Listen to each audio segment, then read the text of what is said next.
안녕하십니까? 저는 유니콘 멘토 서울대 치의학과 김지한 멘토입니다. 반갑습니다. 지금부터 저와 함께 치의학과에 대한 학과 정보를 탐색해 보도록 하겠습니다. 유니콘 멘토 멘토링이 앞으로 여러분들의 진학을 결정하는 데 많은 도움이 되기를 바랍니다. 감사합니다.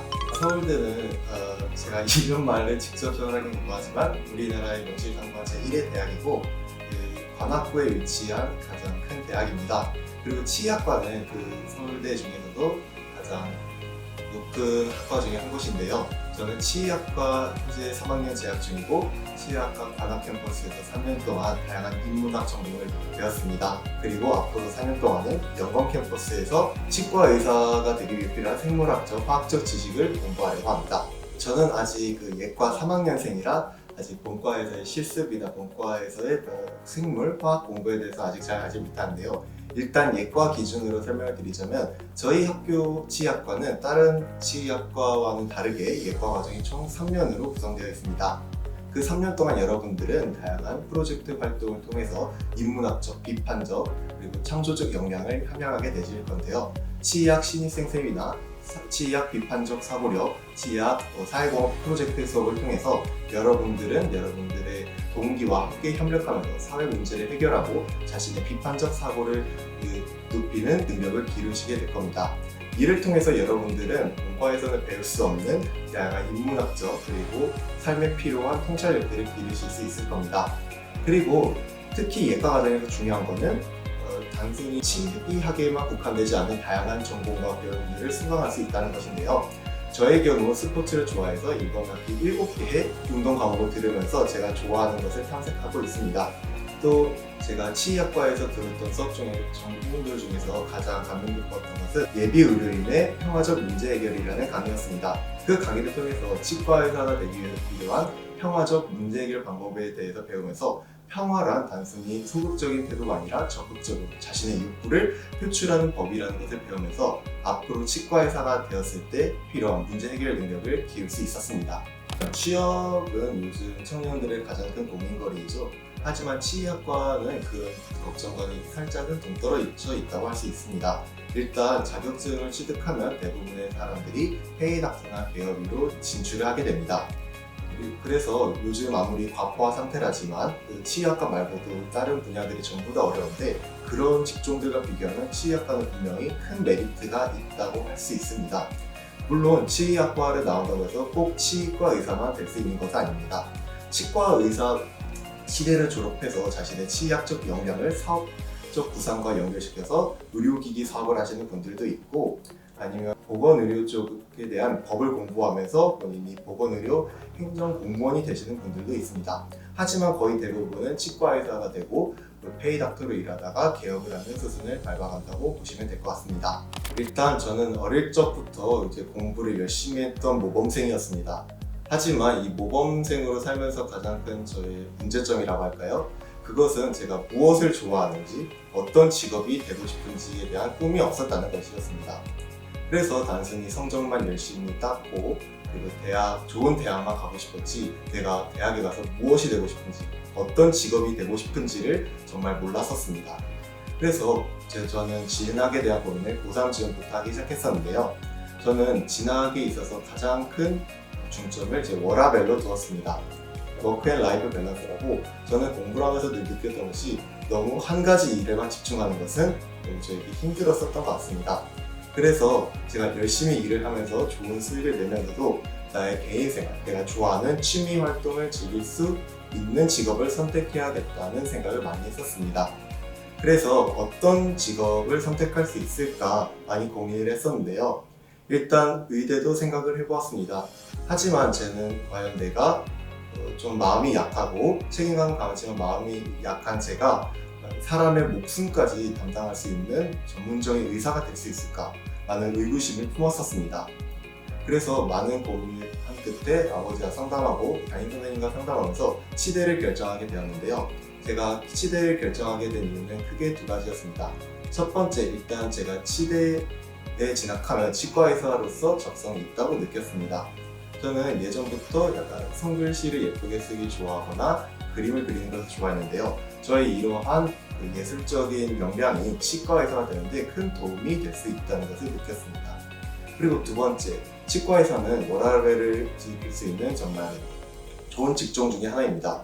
물론 그 본과에 가서 많은 양의 공부를 해야 돼서 본인의 청춘을 좀 몸바쳐야 되는 것은 사실이지만 의대에 비해서 그 공부량도 적고 의대에 비해 본과에서의 경쟁도 크게 치열하지 않습니다. 일단 졸업만 하면 누구든 치과의사가 되는 것이니까요. 그래서 저는 제가 나답게 살기 위해서 좀 취미 활동과 업무를 병행하기 위해서 치과의사라는 직업을 선택했었던 것 같습니다. 대전 지방 일반고에서 공부를 했던 학생이었습니다. 이제 지방 일반고 학생이 서울대를 갈 수 있는 방법은 크게 두 가지인 것 같습니다. 정시를 제외하고요.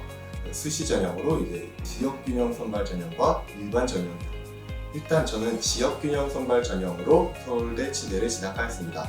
지역균형 선발 전형은 이제 각 학교에 2명에게 주어지는 학교장 추천 전형인데요. 일단 중점은 내신과 면접입니다. 저는 전교 1등으로서 이제 높은 내신을 갖고 이제 서울대 치대에 지원을 하였었는데요. 하지만 단순히 높은 내신만으로 합격하는 것이 아닙니다. 일단 서울대 치대 지역균형 선발 면접에서는 10분 동안의 인성 면접이 주어집니다. 그 인성 면접 동안 내가 왜 치대에 가고 싶어 했는지, 학교에서 치대를 진학하기 위해 3년 동안 학교에서 어떤 준비를 해왔는지, 어떤 치과가 될 것인지에 대한 자신의 강력한 생각을 표현할 수 있어야 됩니다. 그리고 단순히 면접과 내신만으로 끝나는 것이 아닌데요. 또 수능에 대한 준비도 되어 있어야 합니다. 물론 저 때는 수능에서 3개 과목의 등급이 2등급이 되었어야 되는데 요즘은 좀 달라졌다고 하더라고요. 저는 이 수능 최저 등급을 맞추기 위해서 원서 접수가 끝나고 자소서 작성까지 끝났을 때 계속 수능 공부에 매진을 했었던 것 같습니다. 하지만 지역균형 선발에서 무엇보다 중요한 것은 높은 내신 성적이라고 할 수 있습니다. 내신 성적이 뒷받침되지 않으면 지역균형 선발 전형을 학교장으로부터 받을 수 없을 뿐더러 설령 지원한다 해도 무조건 떨어지기 때문이죠. 그래서 저는 고등학교 3년 동안 가장 중점을 뒀던 것은 높은 내신 성적을 유지하는 것이라는 생각으로 치열하게 공부를 했었습니다. 본인이 서울에 있는 고등학교로 나왔는지 지방에 있는 일반 고등학교를 나왔는지에 따라서 본인의 내신 성적이 좀 달라질 것 같은데요. 일단 저의 경우에는 내신 등급이 1.06으로 전체 3년 동안 2등급이 딱 3개였던 것 같습니다. 1학년 1학기 때 국어하고 이제 사회가 2등급 하나씩 나왔었고 3학년 1학기 때 지구과학 2등급 하나 나왔었던 것 같습니다. 하지만 그 외 나머지 과목들은 모두 1등급을 유지하였었고 특히 수학 같은 경우에는 백분위도 거의 1등에서 3등 사이를 유지하면서 높은 Z 점수를 유지하였습니다. 또 수능 최저 등급에 대해서 말을 하지 않을 수가 없는데 이제 요즘은 지역균형 선발 전형의 최저 등급이 3개 등급이 3등급인 것으로 알고 있습니다. 정확히 모르죠. 하지만 저희 때는 3개 등급이 2등급이 됐어야 됐습니다. 사실 이렇게 말을 하면 쉽게 수능에서 최저 등급을 맞출 수 있을 것 같지만 지역균형 선발 전형의 약 50%에 해당하는 학생들이 최저 등급을 맞추지 못해서 떨어진다고 합니다. 그래서 여러분들은 높은 내신 성적만을 믿고 지역균형 선발 지원할 때 너무 자만하지 마시고 끝까지 수능 직전까지 최대한 본인의 최저 등급을 맞추기 위해서 노력해 주시길 바랍니다. 일단 국어 같은 경우는 본인이 정말 어떻게 공부해야 되는지 정말 감이 안 잡히는 과목 중에 하나입니다. 영어 같은 경우는 영단어를 외우고 문법을 외우면 되고요. 그리고 수학 같은 경우는 일정 수, 상하, 수원, 수특, 미적, 확동, 기백 같은 진도가 정해져 있으니까 그 진도에 맞춰서 수업을 들으면 됩니다. 하지만 국어라는 과목은 사실 특정한 진도가 없을 뿐더러 문법을 외워야 되긴 하지만 대부분 문법을 몰라서 국어 문제를 틀린 경우는 없는 것 같아요. 그래서 국어에서 가장 중요한 것은 본인이 평소에 가지고 있는 독해력이라고 할 수 있습니다. 그래서 중학교 시절에는 일단 책을 최대한 많이 읽는 것이 중요합니다. 저도 중학교 시절에는 국어 학원을 특별히 다니거나 국어 문제집을 푸는 것이 아니라 제가 좋아하는 책들을 많이 읽으면서 저의 독해력을 향상시키기 위해서 노력했습니다. 그리고 고등학교 때는 본격적으로 국어 성적을 높이기 위한 자신의 노력이 추가되어야 되는데요. 저 같은 경우는 일단 먼저 기출을 풀어본 것을 권장합니다. 고1 모의고사든 고2 모의고사든 고3 모의고사든 본인의 수준에 맞는 모의고사 문제집을 이제 선택해서 그 문제집을 풀어봐야 됩니다. 그 문제집을 풀어봤을 때 본인이 8, 90점 이상이 나온다. 그러면은 본인이 이제 충분히 국어적인 언어적 역량이 있다는 뜻입니다. 그 이후로부터는 이제 본인의 철저한 노력인데요. 저 같은 경우는 비문학의 경우 가장 중요한 것은 실전 능력이라고 생각했습니다. 그래서 비문학 문제집, 매상비유나 마다 같은 문제집에 있는 비문학 문제들을 시간을 잡고 제한 시간 내에 푸는 연습을 했습니다. 그리고 내가 틀렸던 문제, 내가 맞긴 했지만 헷갈렸던 문제를 모두 별별 체크한 다음에 꼼꼼하게 오답 정리했습니다. 그래서 한 20분 정도 문제를 풀면 오답 정리만 20분을 했었던 것 같습니다. 문학 같은 경우는 이제 현대시는 현대시 필수 현대시 100개를 외우고 그런 게 중요한 게 아닙니다. 내가 이 문제를 바로 봤을 때 화자가 어떤 말을 하고 싶어 하는지, 화자의 심정은 어떠한지, 그리고 이 시에 있는 이 단어가 긍정적인 단어인지 부정적인 단어인지를 평가하는 시험적인 스킬이 필요합니다. 특히 제가 문학에서 얘기하고 싶은 것은 고전에 대한 것인데요. 사실 현대시와 현대소설은 읽고 본인이 충분히 해석할 수 있는 능력이 있으면 쉽게 풀 수 있지만 고전 문학이나 고전 시가 같은 경우는 전략이 없으면 특히 풀기 힘든 것 같습니다. 고전 문학, 고전 시가 같은 경우는 저는 일단 필수 고전 시가 시조나 가사나 이제 경기체가 등의 필수 고전 시가 100개 정도를 암기할 것을 권장합니다. 그래야 내가 중세 국어로 쓰여 있는 고전 시가를 만났을 때 어떤 작품을 만나도 내가 해석할 수 있는 힘을 기르게 됩니다. 특히 고전 시가 같은 경우에는 안빈낙도, 안본지족, 임금에 대한 충성심, 사랑 등 그 주제가 계속 반복해서 드러나기 때문에 필수적인 고전 시가만 내가 암기해 놓는다면 거의 대부분의 고전 시가들을 이해할 수 있다고 봅니다. 또 고전 소설의 가장 큰 특징은, 가장 큰 문제를 풀 때 고전 소설의 가장 큰 문제점은 너무 등장인물이 많고 한 명의 등장인물조차도 다양한 벼슬이나 자, 등의 명칭으로 불려서 등장인물들이 누구인지 파악하기 힘들다는 건데요. 저는 고전 소설을 읽을 때마다 그 위쪽에 등장인물에 대한 표를 적어놓고 등장인물이 다른 이름으로 불릴 때면 그 밑에 등장인물의 다른 이름까지 적어주었었던 것 같습니다. 또 수학 같은 경우는 이과생들이라면 가장 열심히 공부해야 되는 과목이죠. 만약에 이과생이라면 본인이 하루 10시간 공부한다고 치면 5시간을 투자해야 되는 게 수학입니다. 일단 수학은 개념과 정의에 대한 완벽한 이해가 선행되어야 됩니다. 그리고 정의와 개념에 대해 완벽히 이해를 한 다음에 유형별로 문제를 풀어주어야 됩니다.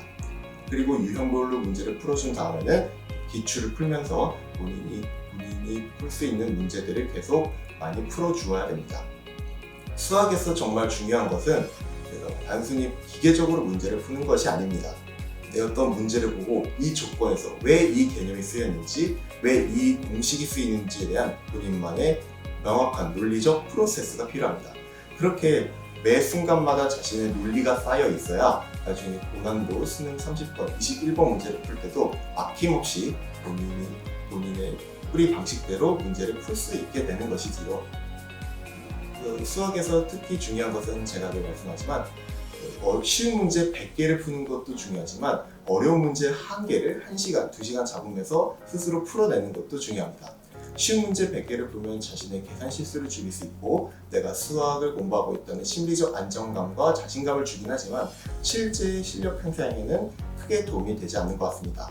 오히려 내가 못 푸는 한 문제를 1시간 넘게 고민해 보면서 머리를 한번 쥐어짜 보는 경험이 내가 수학에 대한 벽을 돌파하는 데 큰 도움이 되는 것 같습니다.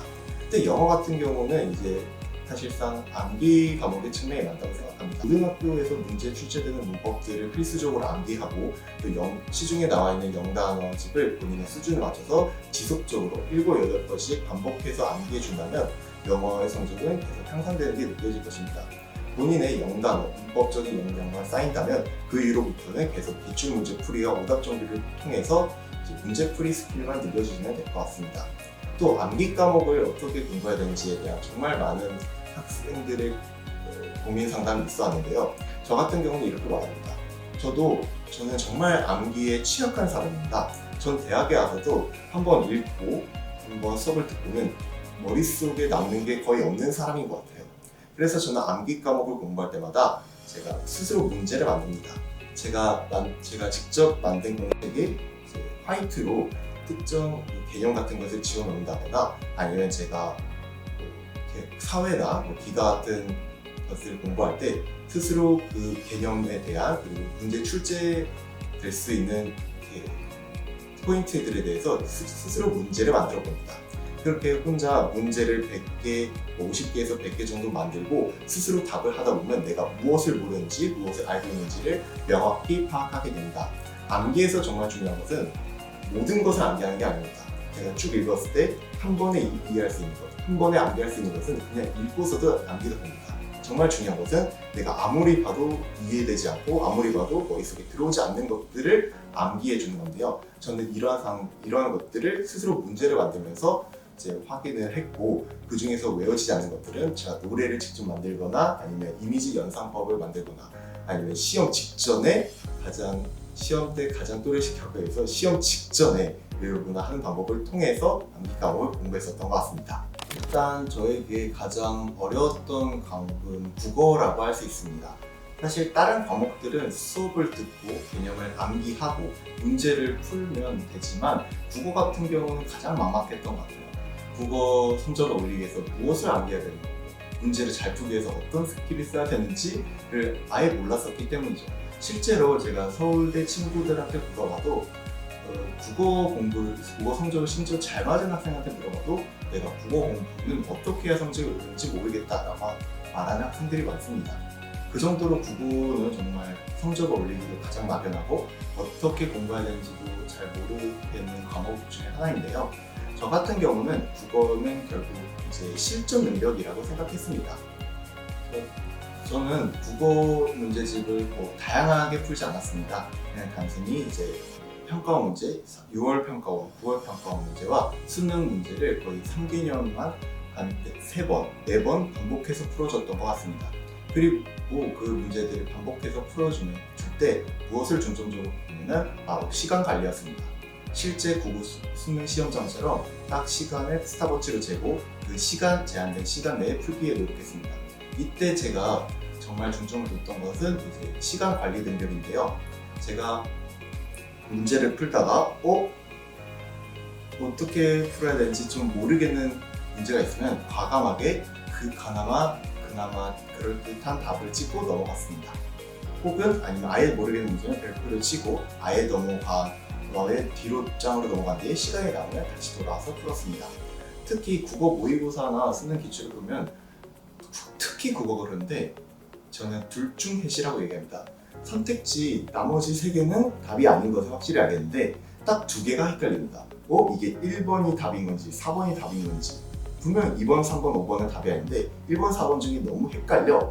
이런 경우가 정말 많았었는데요. 저는 이런 경우 한 20초까지만 고민하다가 그 이후로도 확신이 서지 않으면 과감하게 둘 중에 더 그럴듯한 것을 찍고 넘어갔습니다. 그게 결국 자신의 시간 관리를 위해서 다른 문제를 풀기 위해서 정말 중요한 것이라고 생각합니다. 또 국어에서 시간을 단축하는 가장 좋은 스킬 중에 하나는 국어에서 45문제 중에 한 7문제 정도는 선택지를 모두 읽지 않아도 답인 것이 확실히 보이는 쉬운 문제들이 있습니다. 선택지가 1번부터 5번까지인데 딱 2번까지만 읽어도 2번은 무조건 답일 수밖에 없겠다라는 문제들이 있습니다. 저는 그런 문제의 경우 이제 과감하게 2번을 찍고 3, 4, 5번은 읽지 않았습니다. 단 내가 2번이 답이라는 확신이 있을 때만 말이죠. 제가 서울대 치대를 진학하는데 정말 가장 중요한 것은 내신 성적이라고 얘기를 드렸었을 겁니다.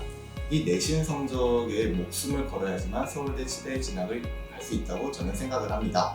그래서 저는 이제 내신 4주 전부터는 오로지 내신 기간에 돌입했습니다. 이 내신 기간 동안에는 제가 다른 학원 수업이나 다른 선행학습을 전혀 하지 않고 오로지 학교 수업, 그리고 학교 수업에 대한 복습, 그리고 내신 문제 풀이에만 집중을 할 것입니다. 이 거의 내신 기간 동안은 하루 10시간씩 문제를 풀고 개념을 복습하면서 내신을 잘 받기 위한 준비를 했었던 것 같습니다. 내신 4주 전과 3주 전에는 수학이나 국어, 영어, 그리고 과탐의 계산 문제 등 수학적 사고력을 필요로 하거나 단위수가 큰 과목들 위주로 공부를 했었습니다. 그리고 내신 2주 전부터는 이제 본격적으로 암기 과목을 준비하기 시작했습니다.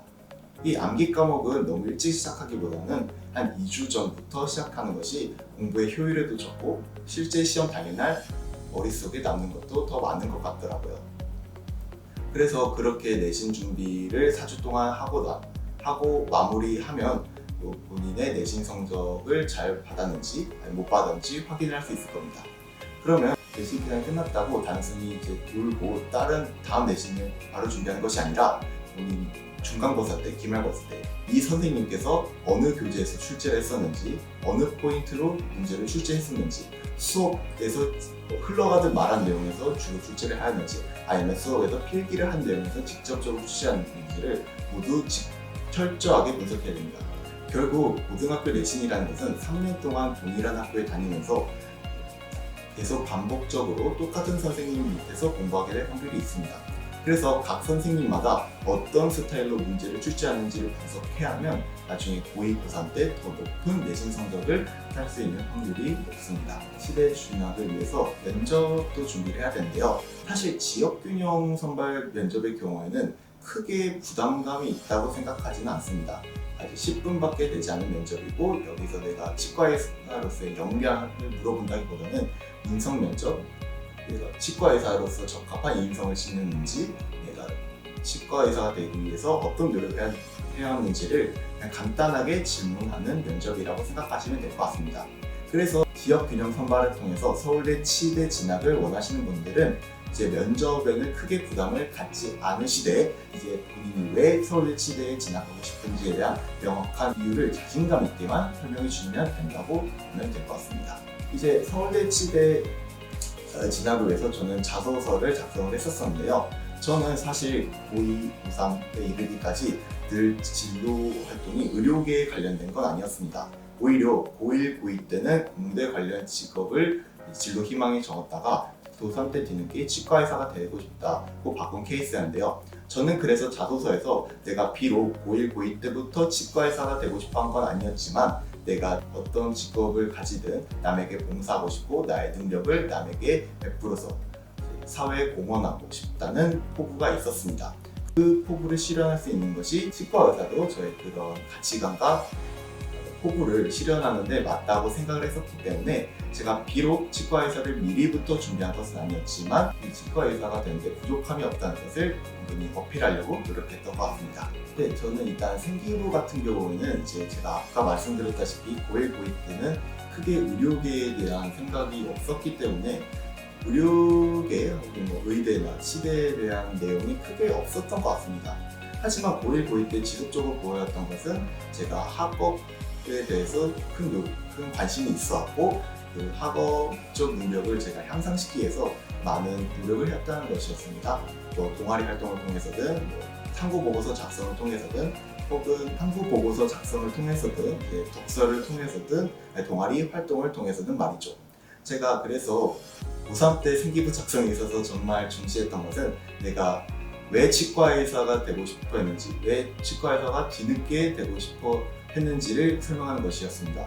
그래서 고3 때 치과의사와 의료계 관련 서적만 거의 10개 가까이 넣었던 것 같고요. 그리고 동아리 활동이나 자율활동이나 치료 활동에 다양한 의료 관련 탐구 보고서, 탐구 활동에 대한 내용을 써 내려왔었던 것 같습니다. 일단 시간 관리의 핵심은 저는 제한이라고 생각합니다. 저는 시간 계획표를 짤 때 절대 1시부터 2시, 2시부터 3시, 3시부터 4시 어떤 공부를 하겠다고 계획을 짜지 않았었어요. 그렇게 제가 계획을 짜게 되면은 단순히 시간만 보내게 되고 집중을 못하는 경우가 생기더라고요. 그래서 저의 시간 관리 비법은 일단 시간 계획표를 짤 때 능력제로 시간 계획표를 짜는 것이었습니다. 화학 자기스토리 몇 페이지부터 몇 페이지까지, 수학 수능 특강 몇 페이지부터 몇 페이지까지 등 내가 오늘 공부할 수 있는 양을 대강 생각해 본 다음에 그에 맞춰서 내가 공부할 분량들을 미리 계획표에 적어 놓습니다. 그리고 제가 틈나는 시간마다 시간이 남을 때마다 이 계획들을 풀어주면서 저의 시간을 관리했었던 것 같습니다. 특히 방학은 여러분들의 성적을 올리는데 여러분들이 좋은 대학을 가기 위해서 정말 전략적으로 써야 되는 기간인데요. 저 같은 경우 방학 기간 동안에는 내가 취약한 과목 위주로 공부를 했었던 것 같습니다. 저는 고1 때까지 국어 학원을 다녔었던 적이 없었기 때문에 국어가 늘 고민이었습니다. 그래서 제가 여름방학 때, 겨울방학 때마다 국어 인강을 들었었는데요. 제가 문법을 너무 몰랐어가지고 고1 겨울방학 동안에는 2달짜리 문법 인강을 들으면서 그 문법 개념을 한번 꽉 잡았었고, 또 고2 여름방학 때는 국어 문학 개념어 강좌를 들으면서 국어 문학을 풀 수 있는 이제 기본적인 개념어들, 그리고 시와 소설의 해석법에 대해서 공부했었던 것 같습니다. 학기 중에는 여러분들이 따로 시간 내서 공부하셨던 취약한 과목들을 중점적으로 공부하시기를 권장드립니다. 그리고 여러분들이 이제 수능도 봐야 될 텐데요. 사실 수능은 장기 마라톤이라고 할 수 있습니다. 수능은 절대 단기적으로 공부해서 성적이 오르는 게 아닙니다. 이제 고3이 되고 되자마자 이제 슬슬 준비해야 되는 게 저는 수능이라고 생각해요. 국어든 이제 영어든 수학이든 본격적으로 고3이 되자마자 조금씩 준비를 해주셔야 됩니다. 왜 그런 거 하니? 고3 1학기 때는 이제 내신을 준비하느라 바쁘고, 이제 고3 1학기 내신이 끝난 이후에는 자기소개서를 작성하고 원서 접수를 하느라 거의 수능 공부를 하지 못할 때도 있습니다. 그래서 9월, 10월에 뒤늦게 공부하기보다는 고3이 된 1월부터 차근차근 수능 기출도 계속 풀어주시고, 내가 취약한 단원도 따로 인강을 들으면서 점검을 하시는 것을 권장드립니다. 저의 고등학교 학창 시절의 가장 큰 고민은 그 2가지였던 것 같습니다. 일단 학업에 대한 첫 번째고, 두 번째가 교우 관계였었죠. 저는 이렇게 말합니다. 학창 시절 때 이제 학업을 너무 소홀히 하는 것도 좋지 않지만 너무 학업에만 몰두하는 것도 좋지 않다고 생각을 해요. 결국 우리는 기계가 아니고 사람입니다. 사람은 때로는 쉬어줘야 되고, 때로는 사람과 사람의 만남을 통해서 휴식을 가져줘야 됩니다. 저는 학창시절 때 너무 공부만 하려고 했었습니다.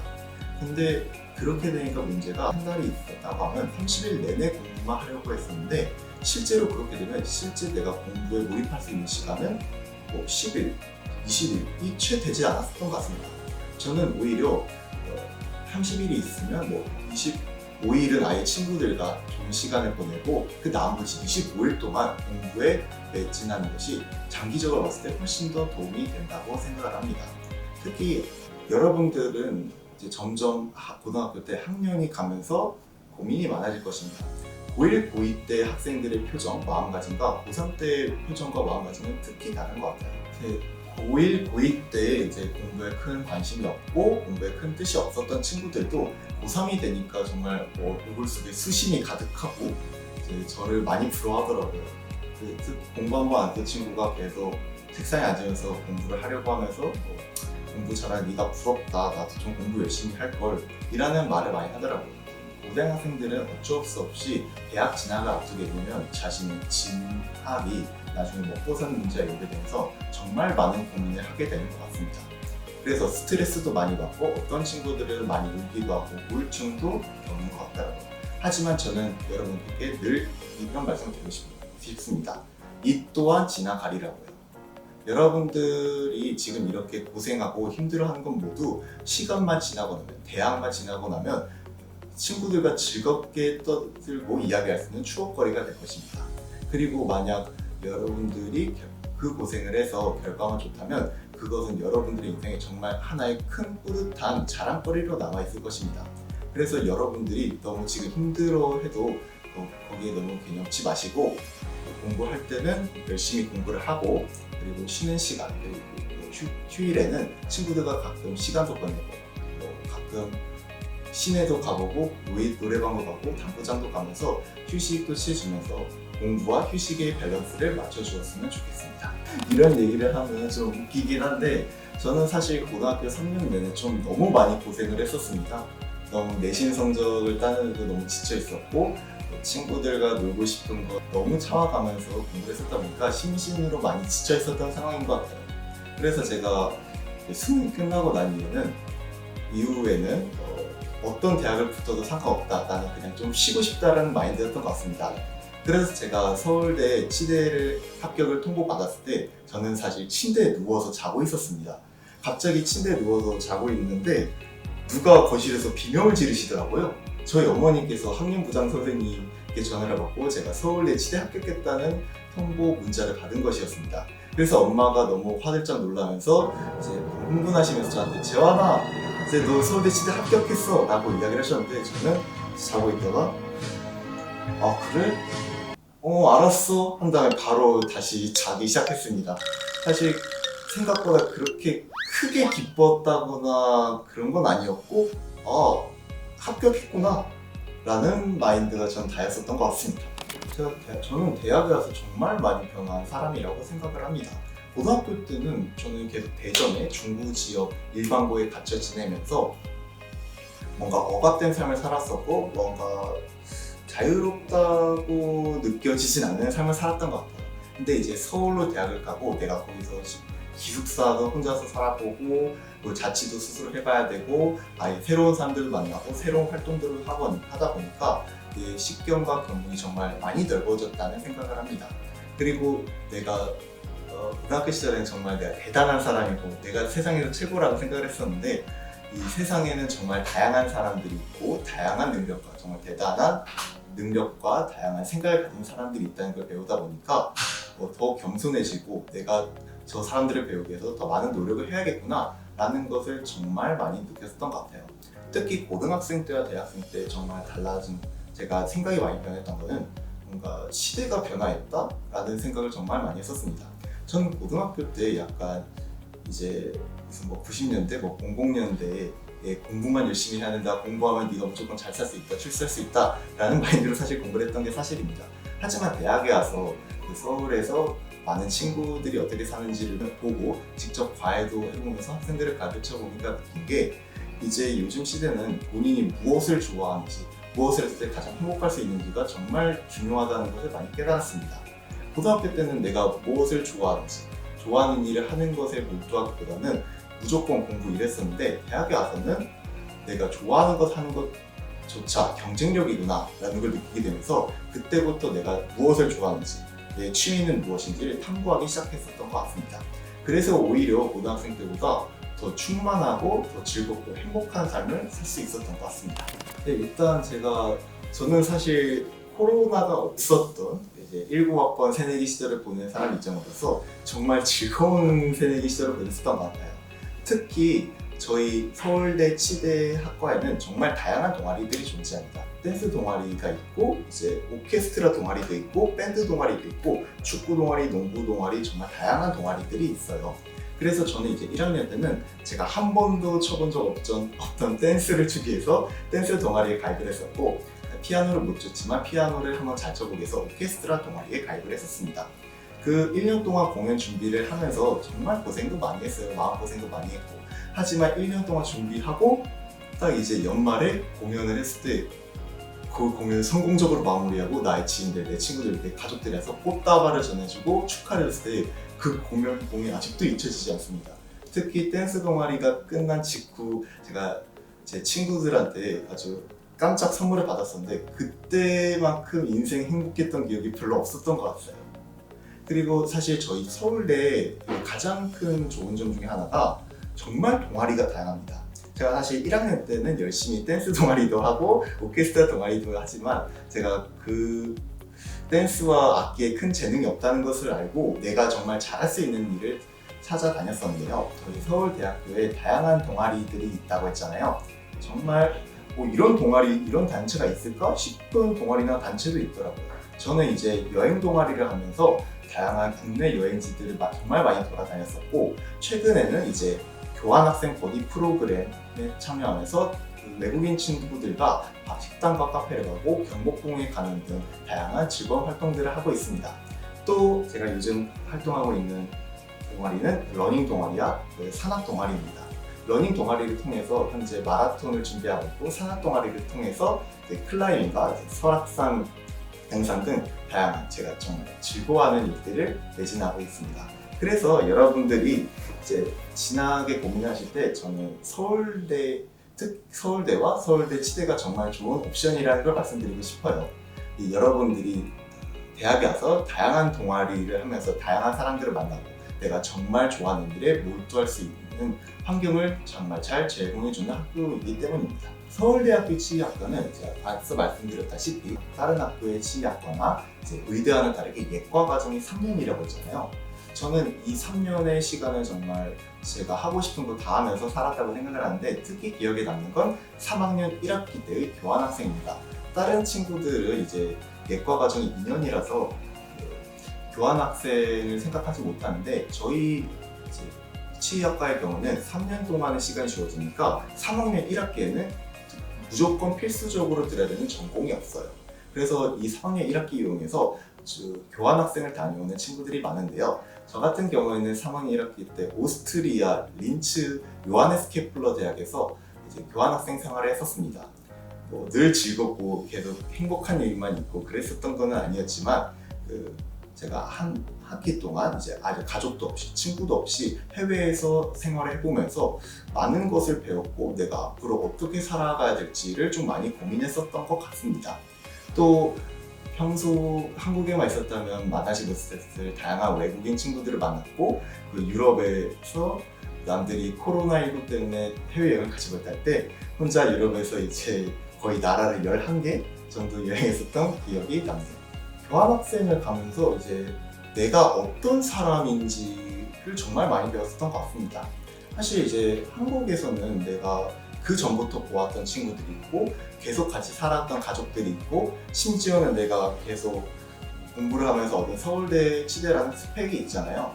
그래서 뭔가 갇혀있고 내가 어떤 사람인지를 객관적으로 돌아볼 수 없다고 생각을 했었는데, 교환학생 하니까 오로지 내가 처음부터 시작을 해야 되는 거잖아요. 그러면서 나는 옛날에는 이런 사람이라고 생각했는데 실제로는 이런 사람이구나 라는 걸 많이 느꼈고, 특히 혼자 있다 보니까 제가 이것저것 시도를 많이 해봤습니다.